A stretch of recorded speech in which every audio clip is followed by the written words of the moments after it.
Will we look for safety after it is too late? The same day were all the fountains of the great deep broken up, and the windows of heaven were opened. Genesis 7:11. The antediluvians were warned, but the record states that they knew not until the flood came and took them all away. They saw Noah and his wife and their sons and their wives passing into the ark, and the door was closed upon them. Only 8 persons entered that refuge from the storm, and for a week they waited for the rain to come. Daily the sun rose and set in a clear sky, and daily there came to Noah the temptation to doubt.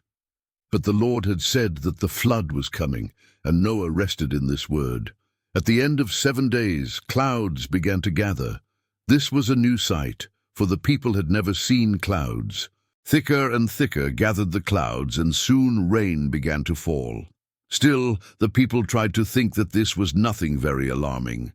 But soon it seemed as if the windows of heaven had been opened, for the rain poured down in torrents.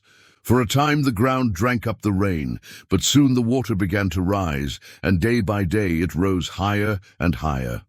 Each morning, as the people found the rain still falling, they looked at one another in despair, and each night they repeated the words, "Raining still." Thus it was, morning and evening. For 40 days and 40 nights the rain poured down.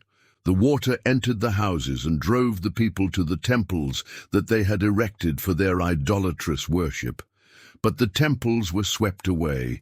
The crust of the earth was broken, and the water that had been concealed in its bowels burst forth. Large stones were thrown into the air. Everywhere could be seen human beings fleeing in search of a refuge. The time had come when they would have been only too glad to accept an invitation to enter the ark.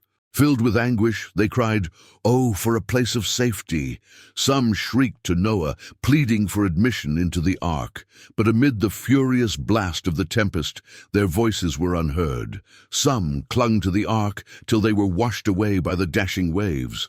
God had shut in those who believed his word, and no others could enter.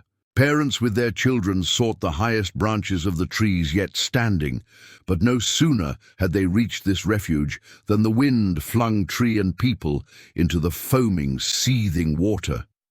Where now was the ark and those at whom the people had jeered and mocked? Preserved by the power of God, the immense boat was riding safely upon the waters, and Noah and his family were safe inside.